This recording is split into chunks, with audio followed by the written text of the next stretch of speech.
Good evening, Panthers. This is Brian Gable, Vice President for Alumni Engagement and Annual Giving at the University of Northern Iowa. We appreciate you guys joining us tonight for a very special telephone town hall with President Mark Nook. We're coming to you live from President's office here in Cedar Falls, and we're excited to spend the next 45 minutes with you. So just before we begin, just a quick note, tonight's town hall is brought to you in conjunction with UNI's Day of Giving titled Live Purple, Give Gold. Each year we're coming together as Panthers, as a Panther community to fund areas of campus that mean the most to all of you.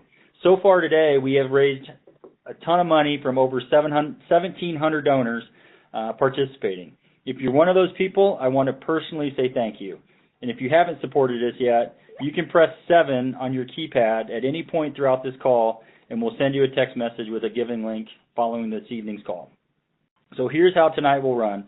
President Nook will start with the remarks under the theme, Proud Past, Bold Future. Afterward, we'll have the chance for President Nook to answer some questions before wrapping up around 7:45. If you have a question that you'd like to ask, please press 0 at any time. From there, you'll be directed to one of our amazing alumni and foundation staff ready to take your questions. We know we won't be able to get through all of the questions, so following the call, we'll do our best to provide you with an answer. So with that, it's my pleasure to welcome the 11th President of the University of Northern Iowa, Mark Nook. President Nook, the floor is yours.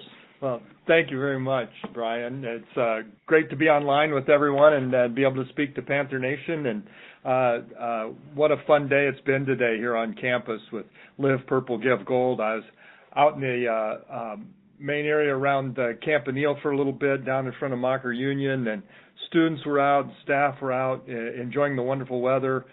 People were being dunked in the dunk tank, including Brian and a few of our students.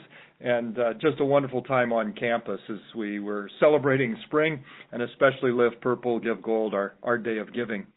I want to take just a minute here and talk a little bit about and celebrate a very proud past. As most of you know, we're in our 150th year. We're celebrating our sesquicentennial, and we are looking back.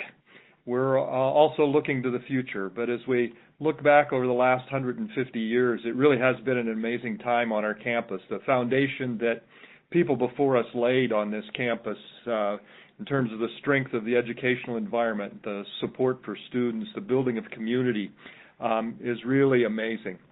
The campus opened in 1876 as a normal school, the first public normal school in the state, and it was really set up to educate educators for the common schools in the state, those one-room schoolhouses located in each township. But the teachers weren't trained to teach beyond that. We had a very specific mission to just train teachers for the common schools. As time went on, then in the early 1900s, about 1909, they started offering education for students in all the K-12 grades, so training high school and junior high teachers. And that's when we moved from being Iowa State Normal School to Iowa State Teachers College, and was Iowa State Teachers College then for 52 years until the 1960s. But during that early time as Iowa State Teachers College, we had our very first capital campaign to raise money to build the Campanile. 100 years ago we had opened. We're celebrating that milestone this year as well. And we also stepped up meeting the needs of our state and nation during World War II as we welcomed waves to our campus for the Navy and educated them and housed them as they prepared for their service as waves in the U.S. Navy.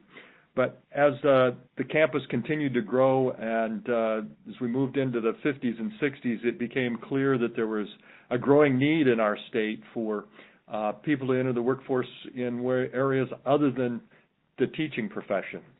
And we had developed strong programs related to business, related to manufacturing and the industrial arts. And it was fairly straightforward for the institution to build out strong programs in those areas and in the sciences, continue to build out programs in music that had always been a strong part of the campus. And that gave us an opportunity to move to become a state college and offer degrees beyond teaching degrees. That only lasted for about 6 years, and we became became the University of Northern Iowa in 1967. So we've now been the University of Northern Iowa longer than any other name that has been associated with the university. During that time, the alumni that we have turned out have really enriched the lives and communities in the world across many, many different fields. I think about famous educators that have led institutions, have taught extremely well in classrooms, leaders in banking and accounting and finance and commercial real estate.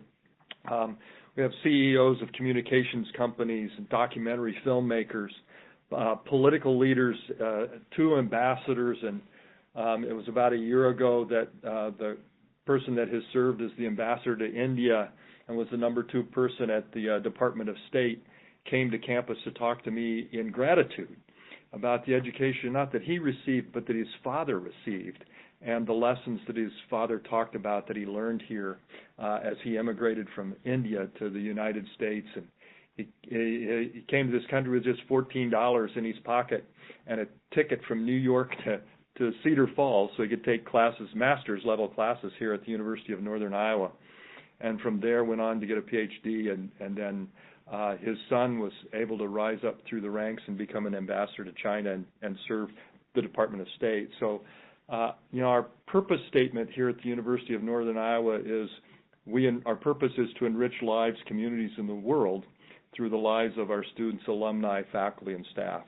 And there's so many wonderful examples of that. One of those, we have 2 current alums that are leading major cancer research centers one at Ohio State University and the other at the University of Chicago, and Kim and Jeffrey Rathmel, 2 individuals that met here and married and went off and having great careers in cancer research, really leading researchers in cancer research, not just in the United States, but throughout the world. So it's always so much fun to be able to get together with people across the alums across the nation. To get together with alums around the world and be able to speak with them and hear their stories. On the campus today, we have several great successes going on too. We have recently crossed 15% 3-year graduation rate, and what that means is that about 1 in 6 of the freshmen that come to us are now able to complete their degree in 3 years. It's the same rigorous degree, but they're bringing credits with them so that they are able to complete their degree in a shorter period of time because of the dual enrollment, because of AP courses. They're able to get in and get started right away and complete their degrees earlier and get into the workforce. Our 4-year graduation rates are now well over 50% and approaching 60%. To put that into perspective, the national average sets just below 30% for institutions of our type. So again, the University of Northern Iowa is setting the bar extremely high as a regional public institution. One of the things, though, that makes me the most proud of this institution, it's really the reason I'm here, is the way that our faculty, our staff, and especially our students focus on building a strong sense of community of support and making sure that every individual here has what they need to be able to reach their educational goals, their professional goals, and as importantly, their personal life goals. That lives out every day in our classrooms, but even our students work hard to make sure that the other students in their classes, in their residence halls, are strongly supported in reaching those goals. Just last night, I was able to attend our student awards ceremonies where we were honoring student organization leaders, and other student leaders who have had a major impact on students here on our campus throughout this last year. To hear the stories of them giving back through their student organizations, to lending a hand to fellow students, to help them feel welcome on our campus, to feel supported on our campus, to find resources and things to do outside of the classroom, ways to volunteer, ways to engage in the community, was really very heartwarming to hear that. We've also recently started to work much more closely with employers so that we can develop partnerships and new experiential learning experiences. This really isn't new for us if you think about it. The first experiential leading programs really in the country really were student teaching, and that goes back to our very founding, so that the University of Northern Iowa now works so closely with companies and partners so that our students leave the campus with experience in their chosen profession that's related to the education they've received is really just a part of our DNA. Strong partnerships with John Deere and the large accounting firms in particular like KPMG and PwC, E&Y, and Deloitte, but building strong partnerships also with healthcare facilities, performing arts theaters, manufacturers, not just here in the state, but in states surrounding the state as well. These healthcare facility partnerships have been extremely important as we have built out a new nursing program in the last few years. The nursing program has been growing so quickly now with nearly 200 students enrolled in total at the moment. We're hoping to continue to see that grow. Next spring, we will be graduating the first class of nursing graduates. About 24 students should graduate at that time, and we're hoping to move that program so that we will graduate over 100 per year in the future, and we're well on our way to making that goal, and it's fun to watch that continue to grow as well. We've also introduced a new program in material science engineering with the first students in that program starting just last fall. That program is continuing to grow as well. So it's good to see these new programs take off and have students really interested in them. We're getting a lot of support from the employers. We have focused on creating new programs that really do meet the needs of the workforce here in the state of Iowa. It has been what we have always done, is to keep track of and research where are the growing workforce demands and needs in our state, and what are the academic programs that will serve those needs, and then develop those programs.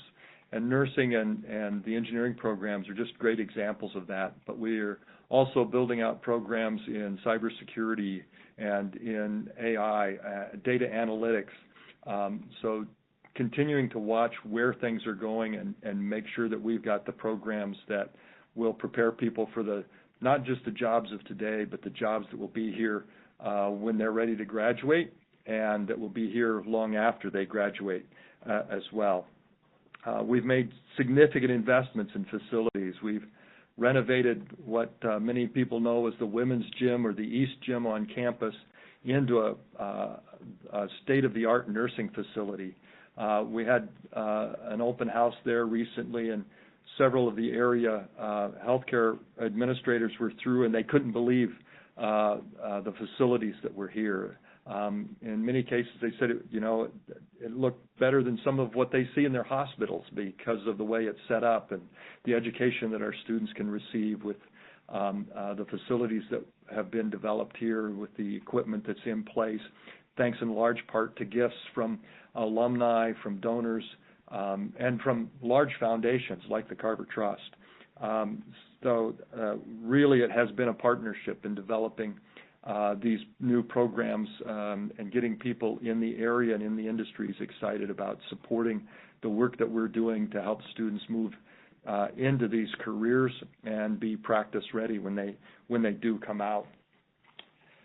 We recently had another event on campus just last week in celebration of our 150th anniversary. We had a day of giving that we called Cats Who Care. We worked with the Area Volunteer Center and with businesses and industries around the city to set up projects that our students and faculty and staff and people in our community could engage in and help give back to the Cedar Valley and especially Cedar Falls for the support that they give to us. Last week there were 77 projects and over 2,500 participants donated nearly 5,000 hours of time here in the Cedar Valley. One of those projects delivered over 150 beds to area families and people who had no place to sleep. They might have an apartment, they had a place to live, but children sleeping on floors, families without any beds in the house or apartment now had a bed to sleep on. Our wrestling team in particular was associated with that project and carrying the beds in and helping children have a place to sleep for the first time that wasn't part of the floor was really rewarding to them. I talked to a person that was involved with that today, and they couldn't believe the impact that they were having and how important that was. And that was a collaboration with one of the area religious organizations. And we packed several boxes of food that will be sent around the world to help people who are in desperate need of nourishment and nutrition. So just all kinds of different opportunities for people to get involved during the Cats Who Care. It was the first time we tried to organize something this large, and it was really heartwarming to see the way the area businesses and entities turned out to help us support it, and then our students and faculty and staff stepped up to become a part of it. As we look towards our future, our past is extremely proud and our present is vibrant, but our future really is bold, and we continue to look forward to build UNI as a strong student-centered and really focused on the success of our students, making sure that as our students leave, they've got the skill set and the knowledge and the habits of mind to make them successful in whatever their career choice is and wherever they choose to live in the communities that they live in. We are focusing on enrollment growth, and we have been able to achieve some of that in the last couple of years by adding new academic programs like nursing and engineering. And as I mentioned a little bit ago, we're looking at adding new programs as well in other fields that are tied directly to Iowa's economy and workforce needs. We've strengthened some high demand academic programs like nursing and gerontology that was here before, and really turned gerontology into a state-of-the-art program for the entire area. It's really a keystone within our state, having the Dementia Simulation House and the program that's here on our campus, but continuing to strengthen key programs across our curriculum. We've seen some real growth in donations and endowments to support faculty excellence and applied research. The applied research is so important because our undergraduates are able to get involved in it and learn firsthand what research is really like and how to get involved in such projects and make an impact, whether it's in a science lab or whether it's in a business or an industry. Those research skills and critical thinking skills that come from these applied research projects are so valued by our employers. Just this morning, I ran into the superintendent of the Waterloo school districts, and we were chatting a little bit, and he was saying, Mark, we always look for UNI graduates in the school district. If we can get our hands on one, they're the graduates we want. And he happens to be an alum, so he might be just a little bit biased in that regard, but I hear that time and again as I travel around the state. If a school district has someone with a UNI degree applying, they get special attention. They know that they're going to be prepared well, and they're going to have had great student teaching experiences, really starting the first year they're here. I hear the same thing about our accounting grads. We're seeing it in med schools, looking for our graduates in biochemistry and chemistry. We're seeing it with the foundries, hiring our students coming out of the Metal Casting Center and our applied engineering programs. John Deere is always looking for our graduates to come and join them. So the excellence of our faculty continues to shine. Again, this focus really on making sure the student is successful, not just in completing their degree, but being ready to move into the workforce. It really is UNI's statewide leadership role in educating especially undergraduates and making sure that they're prepared for the next phase of their lives as they move into their careers and they move into communities and become civic leaders and engage in their communities beyond just their career work as they build their families and as they strengthen the communities in which they live. It's been great to talk with you a little bit here, but I'm going to stop now and we can open it up for some questions, and I'll turn it back over to Brian. But again, thank you so much for joining us tonight, and thank you for your commitment to the University of Northern Iowa and our students, faculty, and staff. Yeah, thank you, President Nook, for that inspiring look at UNI's proud past and bold future. And as you mentioned, we're now going to move into our Q&A portion, and we have received many great questions, and while we'd love to ask President Nook all of them, we have selected some of the most commonly asked questions to begin with. But as a reminder, if you would like to submit a question, please press 0 to get connected to one of our alumni and foundation staff members. So full disclosure, President Nook has not seen some of these, so we appreciate these. So we'll put him on the hot seat, so to speak, but I think he's the man for the hour to handle these. So first, we've got Mary, a 1973 grad, asked, UNI has great programs. How is this being shared with the regents, the Iowa legislature, and just the general public? Yeah, thinking especially about the legislature, one of the things that we do here is make sure that we do legislative visits throughout the summer. This is really important. You get a chance, when we do these, we meet with them in their home districts. So I've met with people in Storm Lake and Aurelia and Sioux Center and Council Bluffs and Grettinger and Mediapolis and Davenport, kind of pick a city, and we've been there to meet with somebody. One, I get a chance to learn a little bit about those communities, but I also get a little bit more time with each of these legislators and get to talk to them about the programs that we have and the impact that our faculty and staff are making on students, but more importantly, the impact that our alumni are having in their communities. One of the things that we're really trying to do is help people understand not just the value of an education to an individual, that they're likely to make more money and less likely to be unemployed, more likely to be healthy if they have an undergraduate degree. But what does that degree mean when that person moves to your community and takes a job? What skills do they bring? How do they help lift up your community because of those skills and the knowledge that they have? And the legislature has been responding pretty well to that for the University of Northern Iowa. I get a chance every time that the Board of Regents meets to do a presentation. It's called the Institutional Heads Report. I always try to speak a little bit about at least one of our academic programs and some of the students and faculty and staff in that, and then tell a story about one of our alums and the amazing things that our alumni are doing.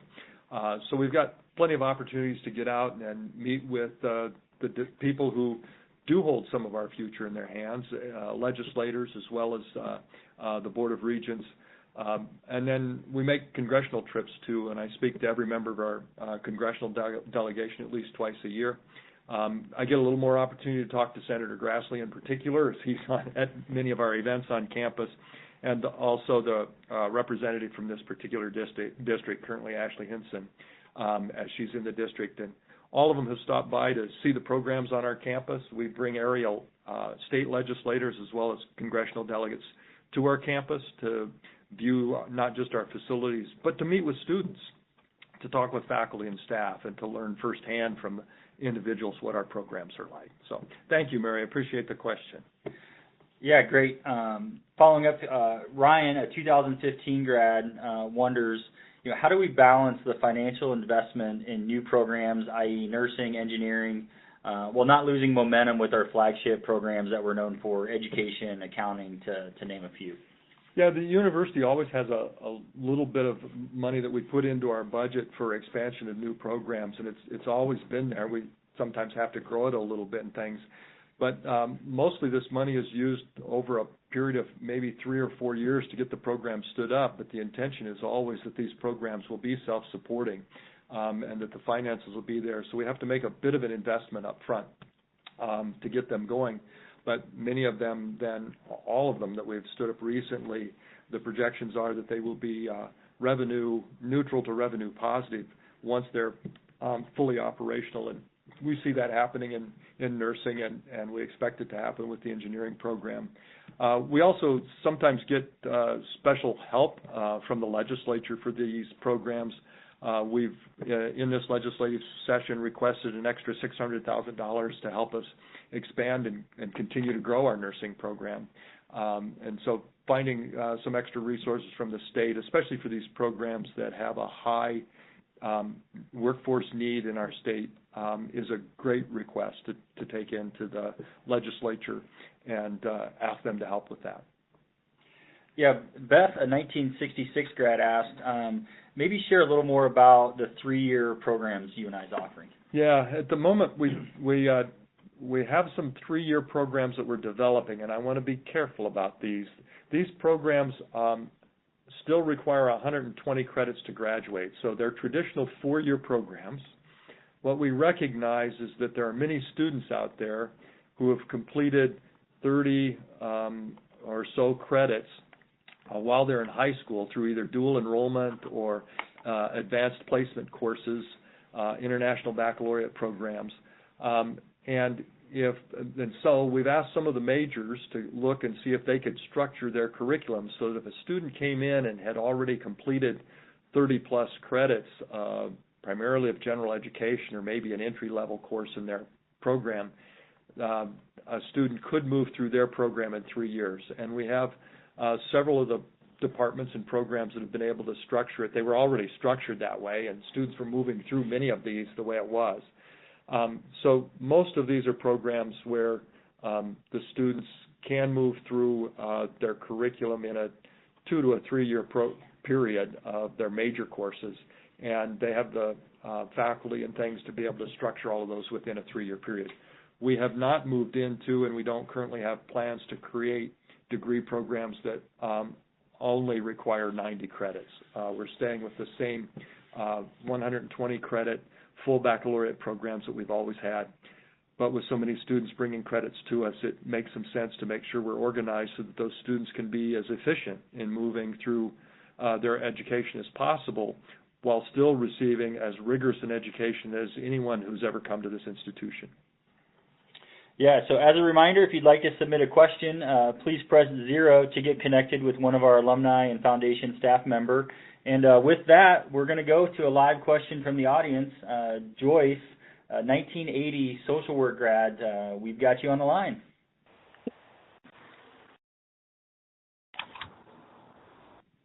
Go ahead, Joyce. Greetings, and hello, everyone, and thank you to the President for providing that wonderful update on what's going on with the University of Northern Iowa. I shared earlier that I am a graduate of UNI twice. I graduated with a bachelor's degree in 1980 and then went back to school and got a master's in agency counseling. Went on to work at various levels of government all the way almost to the top, and have really been able to lead the nation in the area of social work, working at the federal level, at the local level, and for a couple of presidents. My question had to do with around the program that I was able to come into the university on. In 1980, I participated in a program called the Equal Opportunity Program. It was for inner city youth. I had an opportunity whose parents had not had an opportunity to go to college, but who the young people coming after them would have that opportunity at UNI. I went on to graduate. I went on to go to work. I went on to head government at its highest levels after I received my master's degree. I'm asking you, Mr. President, in the absence of the programs that we term diversity, equity, and inclusion, what might the university be doing to support students like me at that particular time who didn't grow up with a lot of opportunities to be able to reach their goals and contribute towards America, the great country?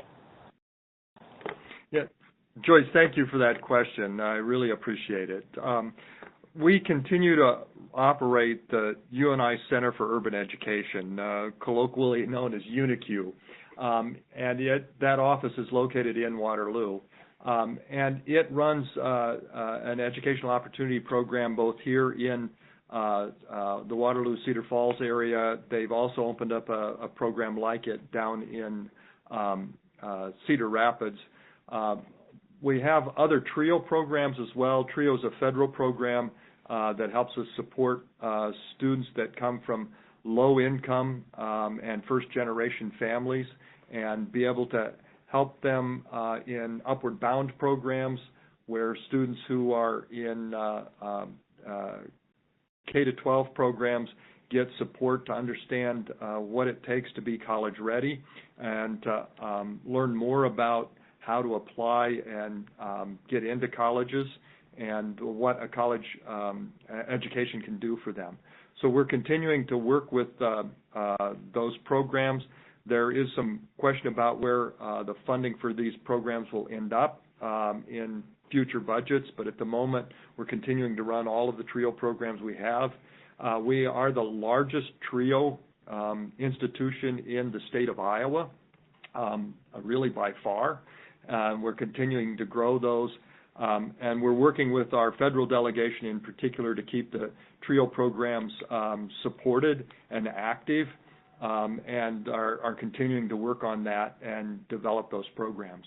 On our own campus here to support students, we've continued to especially focus on helping students feel comfortable on our campus and feel supported on our campus, especially through our student organizations. As we talk to students on our campus from various backgrounds, what we found is that they were felt most supported by being able to get together with students that had a similar background to them, and that's where our student organizations can be so important to help them feel a sense of belonging on our campus, a sense of support, someone that can answer and has lived through some of the same questions and concerns that they had when they came to campus. So we continue to support our students. We made sure that as we made some changes on campus, we continued to have the resources available to everyone to be able to be successful here at the University of Northern Iowa.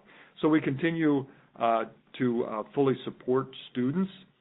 We are using some different processes than we have in the past. We had to change our language a little bit. But again, everything has grown out of this place of, really making sure that every student has the opportunity to be successful in reaching their educational, professional, and personal life goals. When we prepared our purpose statement a few years ago, the one that I mentioned a little bit earlier, that our purpose is to enrich lives, communities, and the world through our students, employees, and alumni, there were three how statements. How do we do that created? And one of them is we create an environment where every individual can reach their educational, professional, and personal life goals. And that environment is something that we focus on carefully and critically to make sure that students have the resources they need, and those aren't just financial. They include faculty and staff that are there to support them, other students there to support them. We've actually seen an increase in our retention rates of students that have come from first-generation families and students who have come from low socioeconomic backgrounds. Some of our minority students we've seen increase. We've also seen increases in the number of and percentage of those students coming here and their retention rates. So we continue to monitor that to make sure that we're getting the support to them that they need to be successful here. So thank you very much for your question, Joyce.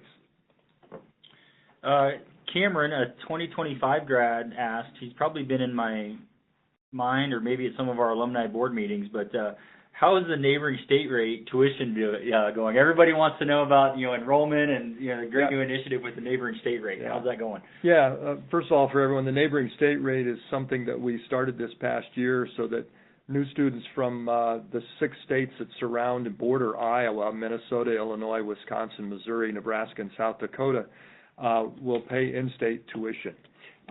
We did this and worked with the legislature to get this set up because, one, we have capacity. We could probably take in another 3,000 to 4,000 students with the facilities that we have. Of course, we'd have to grow our faculty a little bit, but the resources are here from a building standpoint. In addition to that, we know that about 50% of the students that come to the University of Northern Iowa from those 6 states, when they graduate, about 50% of them take their first job and stay in the state of Iowa. Iowa's facing a huge economic problem of not having enough people for the jobs that are here. So anything we can do to recruit people to the state is something that the legislature is pretty excited about. As we started this program in the fall and started to recruit students, especially for this coming fall, what we've already seen is we've got about twice as many applications from those 6 states as we had a year ago at this time. And we've got a little better than twice as many students that have actually handed us some money and said we're coming. We haven't opened up orientation yet, so we don't have any enrollees, but we do have an increase in those that have said, sign me up, I'm going to accept your offer, I'm coming. We also have more than a 100% growth in the number of housing applications from students from those states. So everything points to a good growth. That would mean about, if we double the number of first-time students coming, it'd mean about an extra 100 students on our campus this fall. Ultimately, the projections are that this should increase our enrollment over the next 7 years by about 2,700 students when it's fully operational, and we've gotten a full set of classes built, a full set of cohorts built out. So it's right now looking very positive, continuing to watch it and see it grow. We're excited about what it could mean for our enrollment and what it will mean for the university as a whole. So thank you very much. Yeah, President, earlier this week we lost one of our famous alumni, Gary Kelly, and an attendee on the call was just wondering if you could share a bit about what Gary meant to not only you and I, but the Cedar Valley and beyond. Yeah, Gary's a special individual. I'm fortunate Cheryl and I had the chance to meet him, and we have some of his artwork in the house. We pull artwork out of the UNI gallery about every third year or so to redecorate the house with it, and several Gary Kelly pieces have been in there, and we have purchased a few for our own private residence as well. Gary's had such a tremendous impact on the university and on the Cedar Valley. His such renowned work, especially in his illustrations, but we have his artwork hanging in the connector between the Dome and the McLeod Center. He has done pieces on the cover of the North American Review, which is a literary journal that we are the editors and publishers of, and that's a journal that people like Samuel Clemens, Mark Twain published in, and Will Rogers, and so many, many others. His impact in raising the level of art and the level of awareness of art as a successful career has just been tremendous on this, not just this campus, but this community. His work with the Hearst Center is just fantastic. We've got a couple of his pieces in particular that he did for our jazz band. As they were putting on concerts, he'd do posters for them or the cover of their brochures, and they're really just phenomenal pieces. Gary was also always willing to stop and talk with students and meet with people, and not just talk about art, but talk about how you build stronger communities and how you the importance of reaching out and touching people's lives. So it's a tremendous loss. We've been tremendously blessed to have Gary as a Panther and active in our community. So it is heartwarming to know that he had such an impact on our campus, and it's sorrowful that we've had to bid him farewell. So great. This will be our last question for the night, but President Pat, 1970 grad asks, I'm going to change it just a touch because I think we want to stay and end with the sense of optimism that you shared tonight. But what's the question? What's the next challenge for our institution? But how do we look at that as an opportunity as well? Yeah, one of the challenges that we're facing is enrollment. I think everybody knows that institutions of our type have had some real challenges with enrollment. It's gone down. Some of that is in part due to fewer students graduating from high schools and a smaller percentage of them deciding to go on to college. Some of it is the reason that they're deciding not to go on to college, and when I say college, I mean any education beyond high school, not just universities, community colleges. But part of that is that our economy is pretty good right now. We've had over the last 15 years a reasonably low unemployment rate, and when that happens, fewer and fewer people decide to go on for extra education because there's reasonable jobs they can find at a reasonable salary coming right out of high school. So those are some factors that we have to work on. But it's given us the opportunity to do things like open up the neighboring state rate. It's given us the opportunity to think critically about what are the jobs that people need a baccalaureate education for, and how can we provide that education. And so we've opened up a new nursing program and a new engineering program, and we're looking at cybersecurity and data analytics. So it's helped us refresh what we're doing and think critically about how we serve the needs of the people of Iowa, and in particular how we can help young people see the careers that are available out there and prepare them for those careers. And as they come in here, to help them think more than just about their careers, but how they can build strong communities and have an impact in this democratic republic in which we live.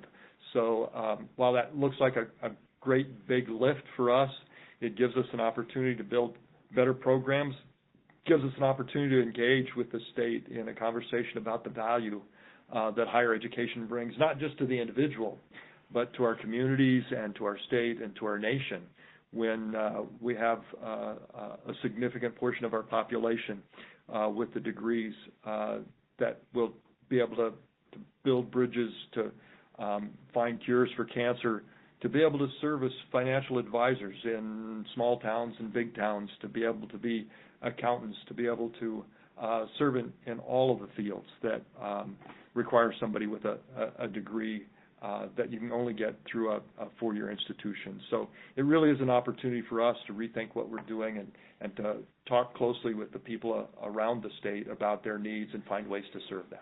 So thank you. President Nook, thank you for taking the time this evening to answer these questions that our audience has had. And team, as I mentioned at the beginning of the call, today is UNI's annual day of giving, Live Purple, Give Gold, and it's a day when our community is coming together to support scholarships, innovative programs, and student experiences that make UNI such a tremendous place that President Nook did such a wonderful job discussing tonight. So tonight I would like to invite those on the call to consider making a contribution to Live Purple, Give Gold. And by our accounts, we're looking for the first dentist to make a gift today. So if you're a dentist, if you're out there, consider making that gift. And simply press 7 on your phone right now. We'll send you a text following the message. And as a special note, for those who contribute $150 or more, you'll receive a special one-of-a-kind UNI 150th puzzle as we celebrate our sesquicentennial. It takes just a moment, but makes an incredible difference for our students. So, again, press 7 if you're interested in receiving a text and supporting the great work that's happening on campus here in Cedar Falls and certainly well beyond. So, President Nook, any final thoughts you'd like to share? Really, just thank you to everybody out there for supporting the university. This has been a tremendous day of giving. I just checked, we're at 1,837 donors, and our goal is 1,875, so we need 38 more, so get on the phone and make that donation. But, the really important thing here is the impact that you have on these students and on our faculty and staff. When we talk about these campaigns and we're able to offer a scholarship, we're able to offer, a faculty member is able to offer a stipend for a student to work in their research lab or to help them on a special project. It means so much to the students. It's a way for them to feel valued and that the work and the time that they're putting into their education is validated. So anything that you can do to help us help a student get the education they need to be successful in their career is greatly appreciated by all of us. So thank you for being proud supporters and sponsors and just proud Panthers. It makes us all very Panther proud. Thank you. Thank you again, President. We're grateful for all of you for being with us tonight and for everything that you do to support UNI. And again, well, thank you again for your time and your questions. And if you would like to participate in Live Purple, Give Gold, again, we're just asking for you to support by pressing 7 on your phones to receive that link to give. Should arrive 20 to 30 minutes following tonight's call. And again, we thank you all. Have a wonderful evening. Live Purple, Give Gold, and as always, go Panthers.